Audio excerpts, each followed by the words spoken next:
Hi folks, today I can share the first Panasonic S1rII specs. So the camera will be announced on February 25 at around 1-2 p.m. London time. That's when Panasonic will have the press event. You can follow everything live on lrumors.com, so definitely be on the website to follow the event live. And what I can share today are the first specs, so specs that have been confirmed by multiple sources. So unless there is some wrong information shared by Panasonic, this should be it. And I will be the first to give them to you. So I would appreciate if you would take just 2 seconds time to like this video, because usually after I post those videos, much larger YouTubers, influencers and websites will copy paste the rumor I share without often crediting me. So I get lost in the YouTube algorithm. It's simply nice if you just take 1 second effort to help me out. Also, of course, subscribe if you don't want to miss any of the upcoming leaks and rumors. Before I talk to you about the specs, just a quick note.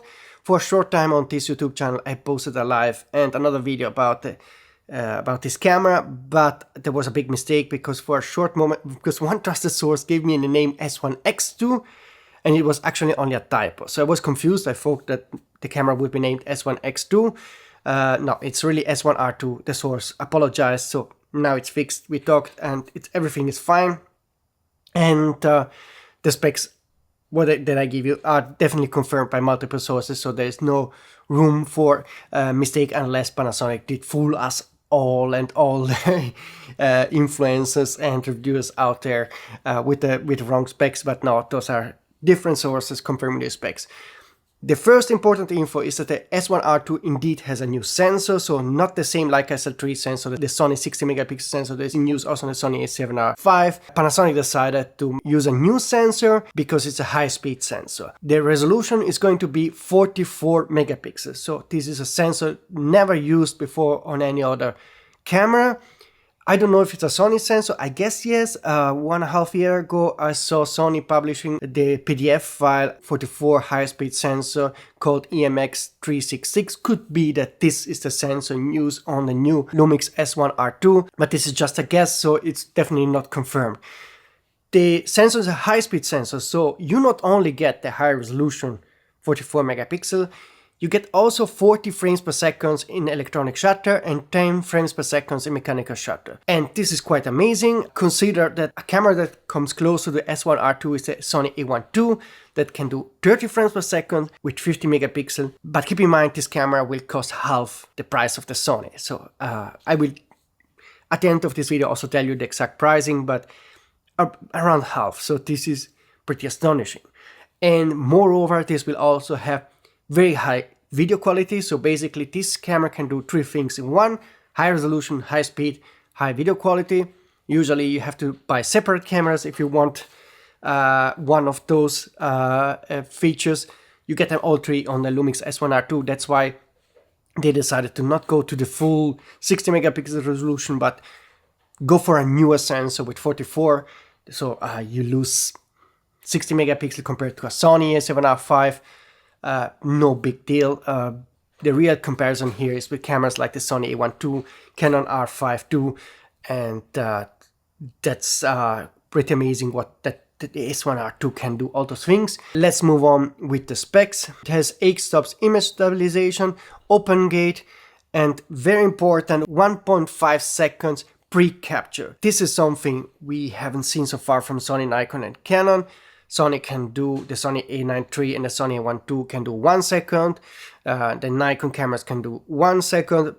This can do 1.5 seconds. So this is quite amazing considering it has 40 frames per second. So this is very, very good if you compare it with a camera like the Sony A1II, for example. Now, I got other specs that I cannot share yet because I'm still in the process of triple confirmation to avoid to do any other mistakes like I did in the videos I shortly posted online where I messed the camera name, so I don't want to repeat mistakes. So give me time to work out the other specs.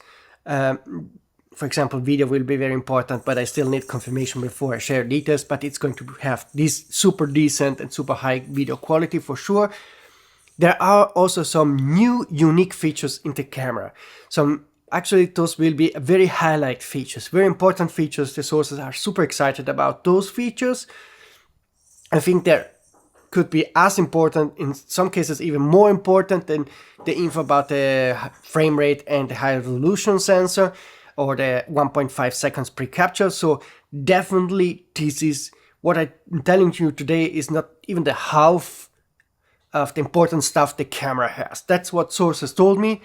Panasonic did throw in everything into this camera, so there will be some very first time features that you will see, and I can't wait to share them. So again, another reason to like this video and subscribe, because hopefully in the next couple of 1-2 days I can share you more details about those features.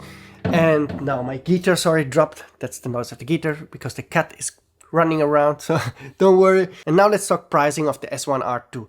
I got the exact pricing info in a certain currency from a certain small part of the world, and I don't want to spoil the source, so I made a rough conversion in dollars and euro. Keep in mind that's a rough conversion because taxes are different and so forth. You know how it works.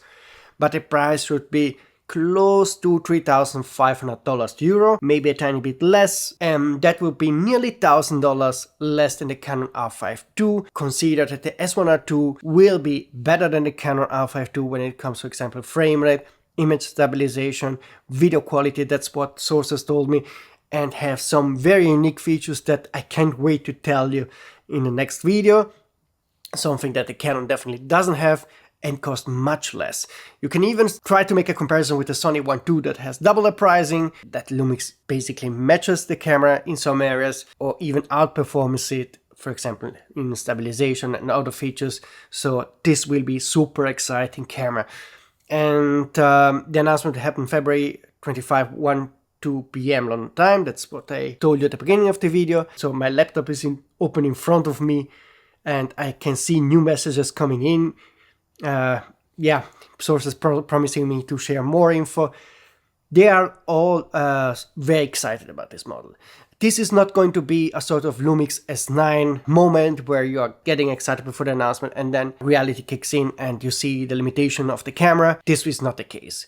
All sources are excited about this camera, truly excited. So there is, I think it's the first time in a long time that I see such a level of consistent excitement. So there's no source saying, yeah, but, or whatever, or yeah, this, they shouldn't have done this. They really got the feeling Panasonic wanted to throw in everything into this camera. So make a camera that can do everything great, that has no flaws or no limitations.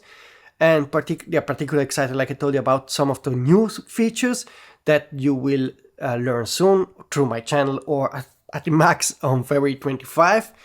I don't know if this is a kind of camera that can win over some Canon-Nikon Sony shooter. I think Panasonic entered the full-frame mirrorless camera market too late for that. For many it's difficult to switch system, but Panasonic has to make cameras like the S1R2 that have a ton of features and a very affordable pricing compared to the competition. Still a lot of money, but compared to the competition, that's the only way they can increase the market share and make some meaningful sales. That could be a first step, but they have to keep doing this for the next years if they want to grow a tiny bit bigger than they are now. Because as of now, their sales worldwide when it comes to L-mount are really low compared to the major manufacturer. The S1R2 is definitely a camera that aims to start to change this trend, so that they increase sales. Again, very important, people are also excited about the second camera coming in April, where I have no details yet. I just got some hints, and sources promised to tell me more about this camera, but they are super excited about the second camera, and as of now I cannot really tell you what it is. So just my dream would be to get this S9 with integrated EVF, but that's me as a photographer. I'm happy for Panasonic that they are launching a very good camera. I hope they will succeed because I like Panasonic cameras. I like the quality you get and the little price you pay for compared to the competition. But if this is going to really make big sales, I still don't know. Let me know in the comment section what your feeling is. I know it's little info to work on, but it's a start, and at least I can now tell you reliable info. And again, in the next 1-2 days. I should be able to give you a lot more details about this camera. And so again, I think that's it for today, but I really will see you very, very soon.